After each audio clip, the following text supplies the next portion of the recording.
Sobat Value. Assalamualaikum warahmatullahi wabarakatuh. Semoga kalian semua selalu dalam lindungan Allah dan dijauhkan dari gangguan yang tak kasat mata.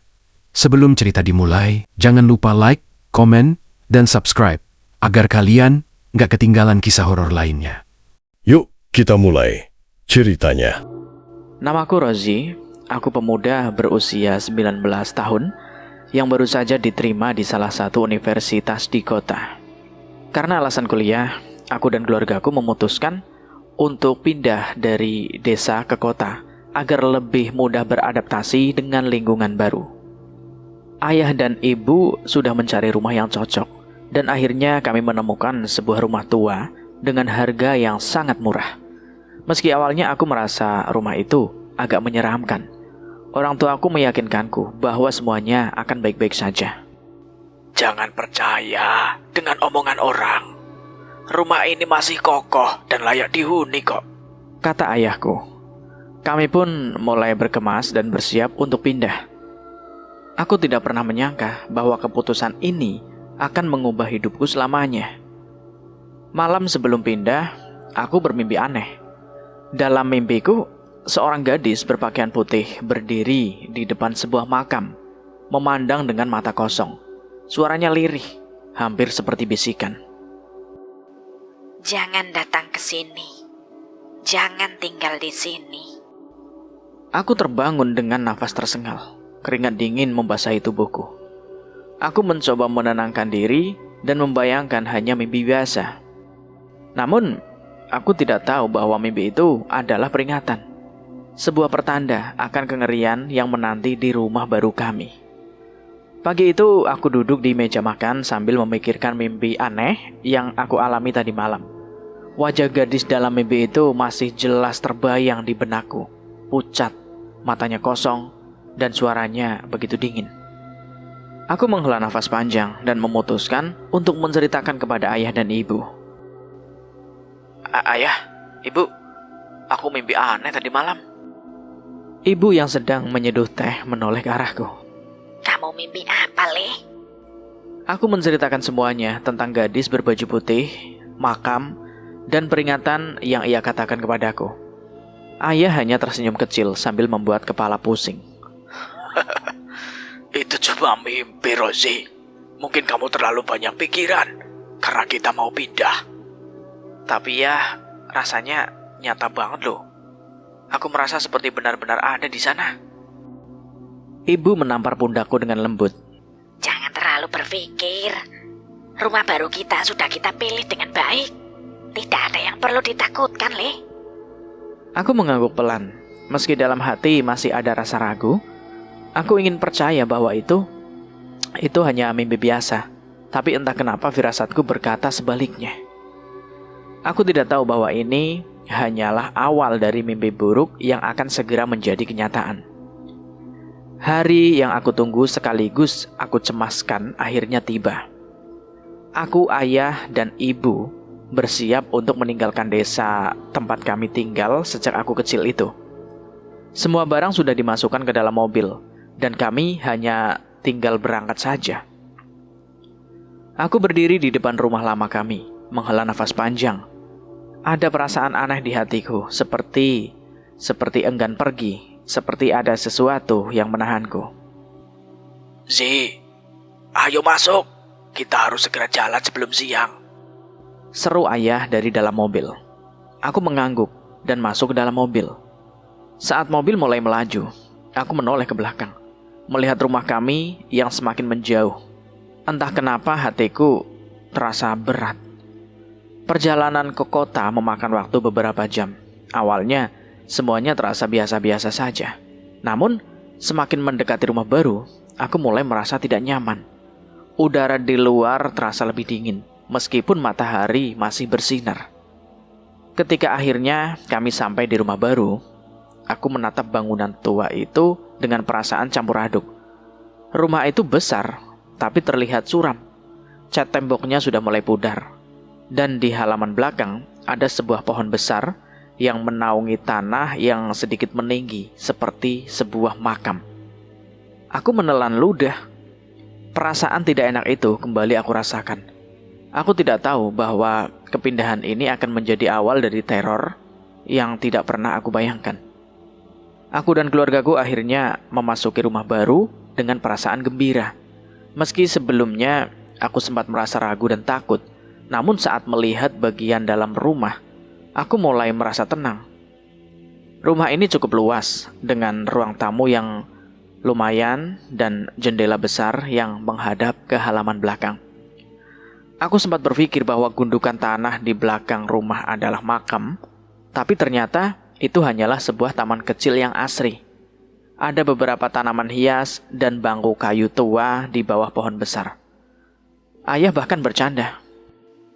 Lihat Rosie, tempat yang cocok buat kamu belajar atau sekedar duduk santai sambil ngopi-ngopi, kata ayah padaku. Aku mengangguk, tersenyum lega. Hari pertama di rumah baru terasa menyenangkan. Kami mulai membongkar barang-barang dan menata perabotan. Tidak ada tanda-tanda aneh atau kejadian yang mencurigakan. Mungkin benar kata ayah dan ibu. Aku hanya terlalu banyak pikiran. Namun saya tidak tahu bahwa kedamaian ini hanyalah sementara. Karena sesuatu di rumah ini sedang menunggu untuk menunjukkan wujudnya. Malam pertama di rumah baru terasa tenang. Ayah dan ibu sudah tidur lebih dulu. Sementara aku masih terjaga di kamarku, mencoba menyesuaikan diri dengan suasana baru. Lampu kamar yang temaram memberikan rasa hangat, namun masih ada sensasi aneh yang menggelayuti hatiku. Aku tertidur lebih cepat dari yang aku perkirakan. Namun begitu aku terlelap, mimpi itu datang lagi. Mimpi yang lebih jelas dan mendalam. Aku berada di sebuah taman yang indah, penuh bunga-bunga berwarna cerah. Di sana aku melihat seorang gadis muda yang sangat cantik, mengenakan gaun putih bersih. Wajahnya memancarkan penampilan yang anggun, dan matanya berkilau dengan kedamaian. Dia mendekat, tersenyum padaku dengan ramah. Rosie, Kata gadis itu, suaranya lembut dan menenangkan. aku sudah menunggu kamu, Rosie. Aku bingung, kenapa tiba-tiba gadis itu mengenal aku. Kamu siapa? Tanyaku pelan. Gadis itu tertawa kecil dan dengan lembut dia menjawab. Aku teman barumu. Aku sudah ada di sini sejak lama, menunggu kamu untuk datang. Aku merasa ada ikatan yang kuat, meski aku belum mengenalnya. Teman baru. Tapi aku belum pernah ketemu denganmu sebelumnya. Iya, karena kamu belum datang ke sini. Tapi sekarang kamu sudah ada, dan aku bisa menunggumu. Aku terbangun dengan jantung yang berdebar-debar. Mimpi itu terasa begitu nyata, dan perasaan aneh yang aku alami semakin kuat. Aku merasa ada sesuatu yang tak beres, meski gadis itu nampak baik-baik saja. Apakah dia gadis yang pernah tinggal di rumah ini? Atau hanya sebagian dari mimpi burukku yang tak bisa aku tangkap dengan jelas? Namun, satu hal yang pasti, saya tidak bisa mengabaikan mimpi ini. Rasanya ada sesuatu yang sangat penting yang harus diungkapkan. Pagi tiba dengan cahaya matahari yang menyinari kamar. Aku terbangun dengan perasaan sedikit bingung. Mimpi tentang gadis cantik itu yang masih jelas dalam ingatanku. Meski aku berusaha mengabaikannya, hatiku tetap merasa gelisah. Aku segera beranjak dari tempat tidur dan membuka jendela. Udara pagi yang segar masuk, membawa aroma tanah basah yang menenangkan. Taman di belakang rumah yang semalam terlihat biasa saja, kini nampak lebih hidup. Namun entah mengapa, aku merasa ada sesuatu yang berbeda. Seolah-olah ada sesuatu yang tak kasat mata mengamatiku.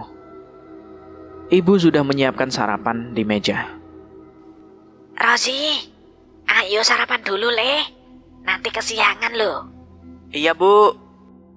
Aku duduk dan mulai makan, meski pikiranku masih teralihkan oleh mimpi itu. Ayah sedang membaca koran di sudut meja, sementara ibu berbicara tentang hal-hal yang perlu dilakukan di rumah. Semuanya terasa normal, namun ada ruang yang tak bisa aku lupakan. Setelah sarapan, aku bersiap untuk berangkat kuliah. Ayah memberiku uang saku dan memperingatkan untuk berhati-hati. Hati-hati sih di jalan. Jangan terlalu ngebut-ngebut naik motornya, ya. Iya, Pak. Aku mengangguk dan mencium pipi ibu sebelum keluar dari rumah.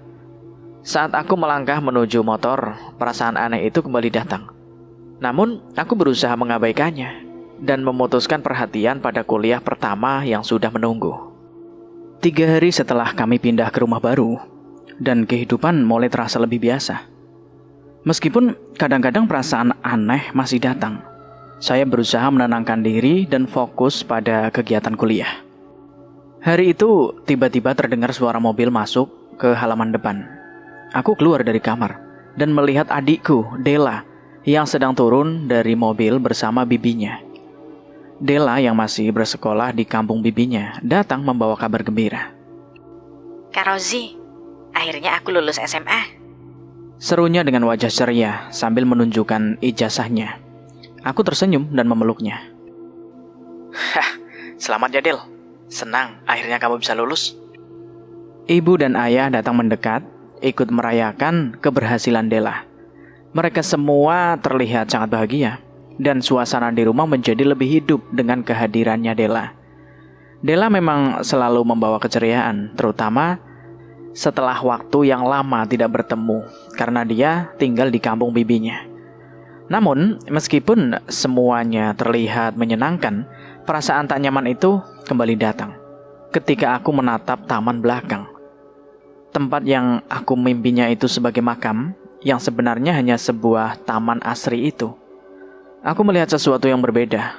Pohon besar di tengah taman itu nampak lebih gelap, seolah ada yang mengintip dari balik cabang-cabangnya. Aku mencoba mengalihkan perhatian dan ikut bergembira dengan keluarga. Tetapi di dalam hati aku tahu sesuatu yang aneh mulai terjadi. Keberadaan Della yang tiba-tiba datang juga rasanya bukan hanya suatu kebetulan. Malam itu, aku memutuskan untuk duduk di halaman rumah sambil menikmati secangkir kopi. Udara malam yang sejuk membuat aku merasa sedikit lebih tenang, meskipun bayangan mimpi dan perasaan aneh itu masih menghantui pikiran. Tiba-tiba, aku terdengar suara deru motor yang berhenti di depan rumah. Aku menoleh dan melihatnya. Dia adalah seorang gadis muda, turun dari motor itu. Ia mengenakan jaket hitam dan helm yang sudah dilepas. Rambutnya panjang dan hitam, menyimpang, mengingatkanku pada gadis dalam mimpiku. Gadis itu berjalan mendekat ke arahku dengan langkah yang tenang. Ketika dia semakin dekat, aku bisa melihat wajahnya dengan lebih jelas. Wajahnya sangat cantik, dengan mata yang tajam dan senyum yang ramah. Halo, aku Yuli. Katanya dengan suara lembut. Aku terkejut dan sempat memikirkannya, mencoba memahami kehadirannya. Yuli, ada keperluan apa? Aku bingung. Yuli tersenyum, namun semuanya terasa agak berbeda, seperti ada sesuatu yang tersembunyi di baliknya. Enggak, aku hanya ingin memperkenalkan diri. Aku tinggal di daerah sini, dekat rumahmu. Aku sering melihat kamu lewat, dan rasanya kita bisa jadi teman. Oh gitu ya. Jadi aku jadi tetangga baru kamu di sini. Ya, gitulah. Jawab Yuli sambil mengangguk ringan. Namun tak ada penjelasan lebih lanjut. Dia hanya berdiri di situ. Rasanya ada sesuatu yang aneh dalam cara dia berbicara dan bergerak. Seolah-olah dia sudah tahu lebih banyak tentang aku daripada yang seharusnya. Tentulah. Kita mungkin bisa jadi teman. Ya udah, aku harus pergi sekarang. Sampai ketemu lagi ya. Kata Yuli sambil tersenyum dan kembali menaiki motornya. Dia lalu pergi begitu saja, meninggalkan rasa bingung dan sedikit takut. Mengapa dia datang tiba-tiba? Apakah hanya kebetulan atau ada sesuatu yang lebih dalam? Ketika Yuli hilang dari pandanganku, aku kembali menatap taman belakang rumah. Di tempat di mana makam itu dulu terlihat. Sekali lagi, aku merasa ada yang tidak beres. Dan Yuli, gadis itu, hanya menambah misteri yang semakin menyesakkan. Pukul 1 dini hari, aku terbangun oleh suara ketukan keras di pintu samping rumah. Aku terkejut karena biasanya tidak ada yang datang pada jam seperti ini. Dengan perasaan agak khawatir, aku keluar dari kamar dan perlahan berjalan menuju pintu samping. Saat pintu aku buka, nampak Pak RT berdiri di depan. Sepertinya dia agak gelisah. Selamat malam, Mas Rozi. Kata Pak RT dengan suara agak terengah-engah. Maaf mengganggu, Mas. Tadi aku melihat seseorang. Aku bingung dan sedikit cemas dengan perkataan Pak RT. Seseorang? Siapa, Pak? Di mana dia? Pak RT menggelengkan kepala. Sepertinya ia ragu untuk menjelaskan. Tadi saya melihat seorang gadis berdiri di rumah ini, Mas. Lalu dia masuk. Saya kira itu kamu atau siapa. Atau anggota keluarga. Tapi saya merasa aneh. Karena tidak ada yang memberitahuku kalau ada tamu. Seorang gadis, Pak. Gadis itu siapa ya? Gak tahu, Mas. Dia itu seorang gadis muda dengan rambut panjang dan memakai gaun putih. Wajahnya terlihat agak pucat. Hati kecilku berdebar. Apa mungkin itu Yuli, gadis yang aku temui tadi malam? Tapi, kenapa Pak RT melihatnya tadi? Pak RT, mungkin itu hanya kebetulan. Kami baru saja pindah loh, dan mungkin ada yang lewat kali, Pak. Maaf jika mengganggu. Ya udah, baiklah Mas Rozi. Kalau begitu, aku hanya ingin memastikan. Hati-hati ya. Kalau ada yang aneh, segera beritahu aku. Setelah itu, Pak RT pergi meninggalkan halaman rumah. Aku menutup pintu dengan tangan yang agak gemetar. Semakin malam, semakin banyak pertanyaan yang muncul dalam pikiranku. Siapa gadis yang dilihat oleh Pak RT itu? Apakah itu Yuli? Ataukah ada sesuatu yang lebih besar yang sedang terjadi di rumah ini? Aku berdiri di depan jendela menatap taman belakang rumah yang sepi. Ada perasaan yang kuat bahwa rumah ini menyimpan rahasia yang belum kuungkapkan. Aku terbangun dari tidurku yang nyenyak. Namun kali ini perasaannya berbeda. Ada sesuatu yang membangunkanku. Sebuah bisikan lembut namun penuh kekuatan masuk ke telingaku. Rozi, bangun. Sudah pagi. Nanti kamu kesiangan loh. Suara itu terdengar begitu jelas, seperti seseorang yang sedang berdiri di sampingku. Dengan mata yang masih setengah terpejam, aku mencoba mengingat siapa yang diungkapkan. Suara itu terdengar seperti suara Yuli, gadis yang baru saja aku temui tadi malam. Aku sejenak mencoba untuk menghilangkan rasa bingung dan tidak nyaman yang mulai menguasai pikiranku. Tapi suara itu seolah datang dari dalam kamar. Semakin membuat aku gelisah. Aku memandang sekeliling, tapi tidak ada siapa-siapa. Semuanya nampak sunyi, hanya suara angin yang berdesir di luar. Namun bisikan itu kembali terdengar, lebih jelas kali ini. Bangun, Rozi. Jangan tidur terlalu lama. Aku melompat dari tempat tidur dan segera menyalakan lampu. Cetek. Hati kecilku mulai berdebar dan aku merasa ketakutan yang tidak bisa dijelaskan. Suara itu suara Yuli, berputar-putar di pikiranku. Dan entah kenapa aku merasa seolah dia ada dalam rumah ini, dekat denganku. Aku keluar dari kamar mencoba menenangkan diri. Ibu dan ayah sudah berada di meja makan. Sarapan pagi sudah disiapkan. Tapi suasana rumah terasa berbeda. Ada ketegangan yang mengisi udara. Aku duduk di meja makan mencoba untuk terlihat biasa. Meskipun dalam hati perasaan tidak nyaman itu masih membekas. Ada apa, Rozi? Kenapa kelihatan pucat begitu? Tidak apa-apa, Bu. Mungkin saya kurang tidur kali. Aku menjawabnya singkat. Namun meskipun aku berusaha normal, bisikan itu tetap terngiang di telingaku. Suara Yuli yang membangunkanku di pagi hari. Aku tahu ada sesuatu yang salah di sini. Sesuatu yang lebih dari sekedar kebetulan. Dan aku harus menemukan jawaban sebelum semuanya terlambat. Hari itu berjalan seperti biasa. Meskipun aku merasa ada sesuatu yang terus mengganggu pikiranku. Setelah sarapan, Della yang baru keluar dari kamar mandi menghampiriku. Wajahnya terlihat sedikit bingung ketika dia melihatnya. Kak Rozi, ada apa denganmu? Wajahmu pucat pasi, kayak orang yang habis lihat hantu. Aku terkejut mendengarnya. Tentu saja aku tidak bisa mengatakan bahwa aku merasa seperti dihantui oleh suara yang terus mengganggu pikiranku. Aku hanya tersenyum lemah, berusaha meremehkan kegelisahanku. Enggak kok. Mungkin hanya capek. Karena kemarin tidur terlalu malam. Jawabku mencoba terlihat santai. Namun, Della terlihat yakin.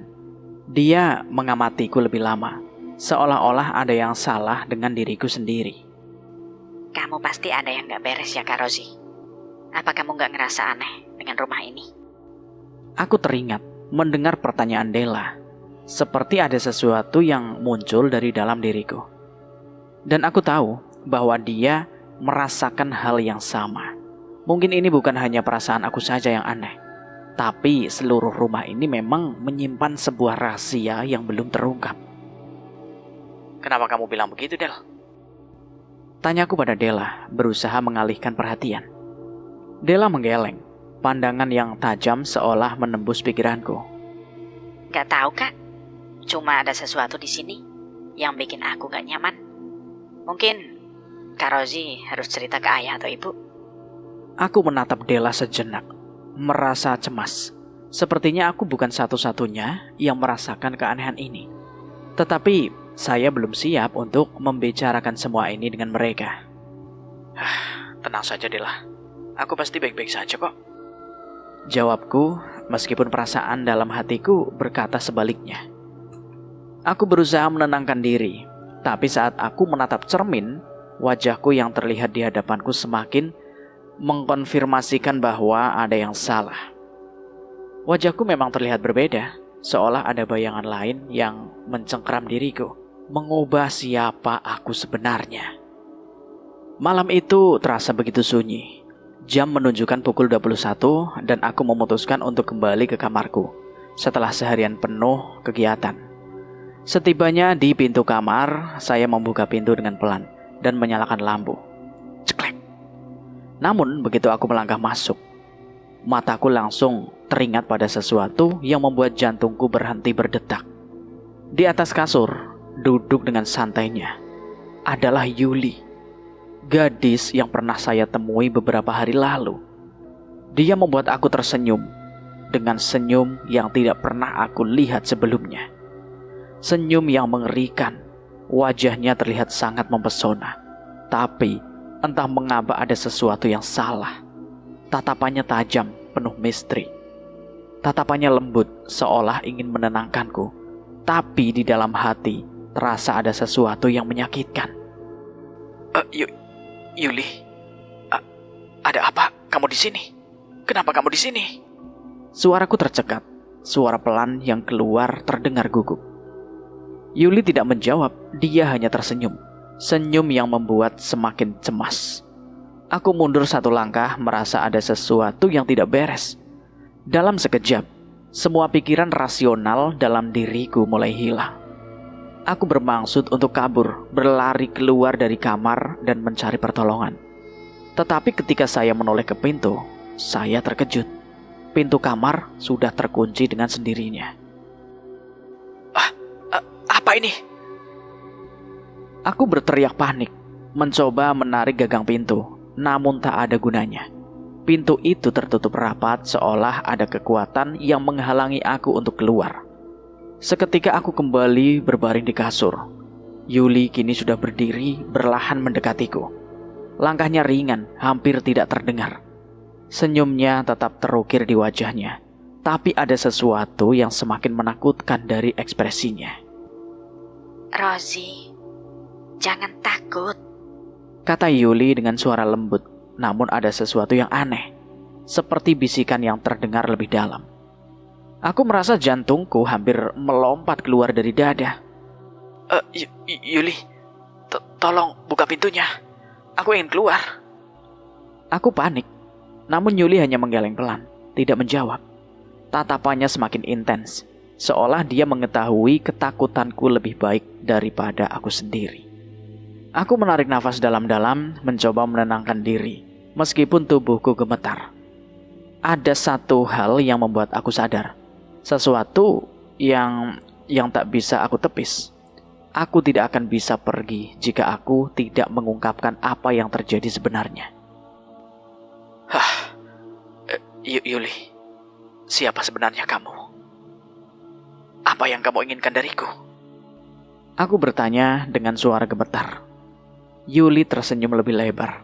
Senyuman yang mengerikan dan penjelasannya terdengar begitu dalam dan menyakitkan. Aku temanmu, Rosie. Kamu yang akan membantu aku. Aku tidak tahu apa maksudnya. Namun satu hal yang aku tahu, aku harus segera keluar dari kamar ini sebelum semuanya terlambat. Aku mundur dengan cepat saat Yuli mendekat. Detak jantungku semakin cepat, dan tubuhku terasa kaku. Aku ingin berteriak, tetapi suaraku terpendam dalam tenggorokan, tertahan oleh ketakutan yang semakin mencekam. Tiba-tiba, tanpa aku bisa menghindar, Yuli melangkah lebih dekat lalu memelukku.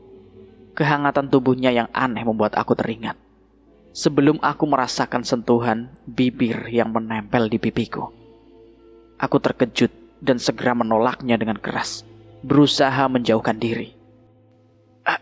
Apa yang kamu lakukan? Lepaskan aku.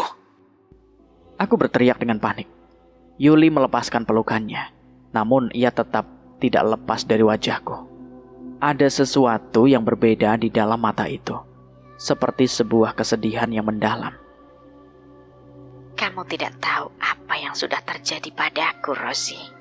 Katanya dengan suara lembut namun penuh beban.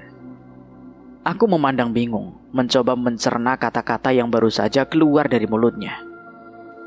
Apa maksudmu? Kenapa kamu datang ke sini? Tanyaku dengan suara gemetar.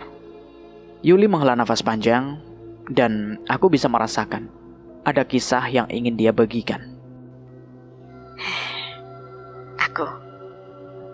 Aku adalah korban dari perbuatan jahat. Dulu, pamanku yang tinggal di rumah ini memperlakukan aku dengan cara yang tidak wajar. Dia memperkosaku, Rosie. Ujar Yuli, suaranya pecah, namun tetap tenang. Seperti ia sudah terbiasa dengan rasa sakit itu. Aku mengerti, tidak bisa berkata apa-apa. Rasa terkejut dan bercampur aduk dalam hatiku. Yuli melanjutkan, suaranya semakin berat.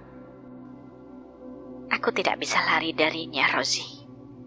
Ketika aku mencoba mengungkapkan semuanya, aku dibunuh.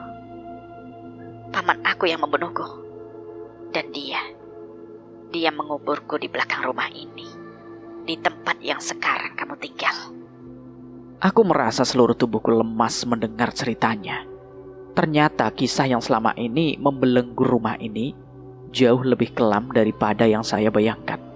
Rumah yang aku huni sekarang dulunya adalah tempat yang penuh penderitaan. Paman Yuli yang aku kira hanya seorang lelaki biasa, ternyata menyimpan rahasia yang mengerikan. Kenapa kamu tidak bisa pergi, Yuli? Kenapa kamu masih ada di sini? Aku terjebak di sini, Rosie. Terjebak dalam rasa sakit yang tak pernah bisa hilang. Aku tak bisa pergi tanpa membalas apa yang terjadi padaku. Kamu satu-satunya orang yang bisa membantuku. Kamu yang akan melepaskan kutukan ini. Aku memikirkannya, berpikir keras. Apa yang harus aku lakukan? Bagaimana caranya agar Yuli bisa pergi dengan damai? Tiba-tiba aku mendengar suara pintu kamar yang terbuka, dan aku menoleh. Di luar kamar ada ibu yang berdiri dengan wajah cemas. Rosie, ada apa? Kenapa kamar ini gelap dan terkunci? Aku bingung menatap Yuli yang kini terlihat semakin kabur, seperti sosok yang sedang memudar. Perlahan aku menyadari bahwa mungkin ini bukan hanya soal Yuli. Ini adalah awal dari sebuah perjalanan yang jauh lebih besar. Sebuah perjalanan untuk melepaskan arwah yang terkurung dalam penderitaan. Yuli, aku akan membantu kamu. Tenanglah. Aku berbisik. Pagi itu, aku merasa berat untuk membuka mulut, menceritakan apa yang terjadi semalam kepada keluargaku. Namun, aku tahu aku harus melakukannya. Aku harus memberitahukan mereka tentang Yuli dan semua yang aku ketahui sekarang. Aku mengumpulkan keberanian dan duduk di ruang keluarga bersama ayah, ibu, dan Della adikku. Aku mulai menceritakan semuanya tentang Yuli, pengakuannya, dan kisah kelam yang membayangi rumah ini. Semua yang aku alami dari pertemuan pertama dengan Yuli hingga kejadian malam itu, aku ungkapkan dengan jelas. Ibu dan ayah mendengarkan dengan seksama. Meskipun wajah mereka nampak khawatir dan bingung, Della yang duduk di samping ibu terlihat semakin cemas. Apa yang harus kita lakukan, Rozi? Tanya ayah, suaranya berat. Aku menghela nafas panjang. Kita harus mencari tahu lebih lanjut ya. Aku yakin Yuli tidak bisa pergi begitu saja. Ada sesuatu yang sangat salah dengan rumah ini. Rumah ini dulu milik pamannya Yuli. Dan dia dibunuh, dikubur di belakang rumah kita. Ibu terkejut, wajahnya berubah pucat. Jadi, kamu bilang ada mayat di belakang rumah ini? Bagaimana kita bisa tahu itu benar? Aku menatap mereka semua dengan penuh keyakinan. Pak RT dan warga sekitar harus membantu kita. Kita harus menggali tanah itu, Bu. Di bawah pohon besar yang ada di belakang rumah kita. Tanpa ragu, ayah dan ibu akhirnya setuju. Kami segera menghubungi Pak RT dan beberapa warga untuk menyelidiki kebenaran itu. Warga sekitar mulai berkumpul di halaman belakang rumah, siap mengungkap tanah yang sudah lama terkubur. Setelah beberapa jam menggali, mereka menemukan sesuatu yang mengejutkan. Di bawah pohon besar yang ada di belakang rumah, terlihat sebuah tulang yang terkubur rapat. Ketika tanahnya terbuka, ditemukan tulang belulang manusia yang sudah lama terkubur dalam kenyamanan. Astaga, ini benar-benar mayat manusia. Dan ini sepertinya sudah lama sekali. Kata Pak RT, suaranya terkejut terdengar jelas. Tulang belulang itu yang hampir hancur terkena waktu, akhirnya dikumpulkan dengan hati-hati. Warga bekerja sama untuk membersihkan dan memakamkan kembali dengan layak. Mereka membuat sebuah makam yang rapi di pemakaman umum dan memberikan doa agar arwah tersebut bisa tenang. Setelah itu, kami semua berkumpul di depan makam itu, memberikan penghormatan terakhir untuk Yuli dan semua yang telah dia alami. Meski sulit, saya merasa sedikit lebih lega karena akhirnya kami bisa memberikan ketenangan untuk arwahnya.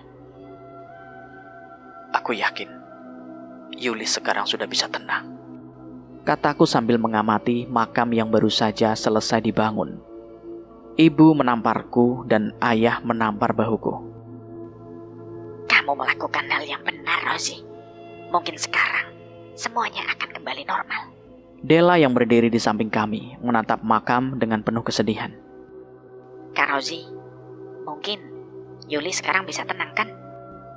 Aku mengangguk, meski hatiku masih terasa berat. Iya, Della. Yuli akhirnya bisa beristirahat dengan tenang. Dengan itu, kami semua berdiri dan meninggalkan tempat itu, membawa rasa lega yang perlahan menggantikan ketakutan yang pernah ada. Namun meskipun semuanya nampak telah selesai, aku tahu bahwa rumah ini tidak akan pernah sama lagi, terutama bagi aku yang akan selalu mengingat kisah Yuli dan pengorbanannya.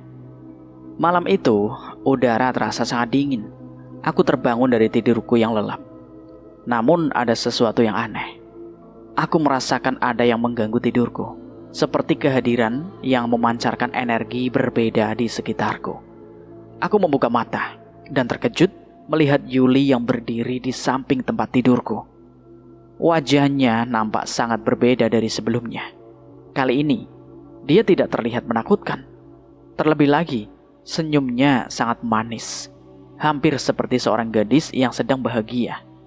Tidak ada rasa takut atau kebencian di matanya, hanya ketenangan yang menyelubunginya. Yuli? Aku berbisik, masih bingung dengan apa yang terjadi. Yuli tidak menjawab, hanya tersenyum lebih lebar, kemudian mendekat dan langsung memelukku dengan lembut. Aku kaku, rasanya tidak benar, tapi kehangatan di sekelilingnya membuat aku merasa nyaman, meskipun aku masih merasa cemas. Yuli, apa yang kamu lakukan? Tanyaku pelan, namun Yuli hanya tertawa kecil. tanpa memberi kesempatan untuk aku berkata lebih banyak. Yuli mendekatkan wajahnya ke wajahku dan mencium lembut mendarat ke bibirku. Aku terkejut mencoba menolaknya. Namun Yuli tetap memegang wajahku dengan lembut. Jangan takut, Rosie. Kata Yuli dengan suara yang penuh ketenangan. Aku tidak akan mengganggumu lagi. Ini adalah ucapan terima kasihku padamu. Kamu sudah membantuku. Aku menemukan kedamaian. Aku akhirnya bisa tenang. Aku merasa kebingungan dan tidak tahu apa yang harus dilakukan. Setelah semua yang terjadi, saya tidak bisa begitu saja menerima ini.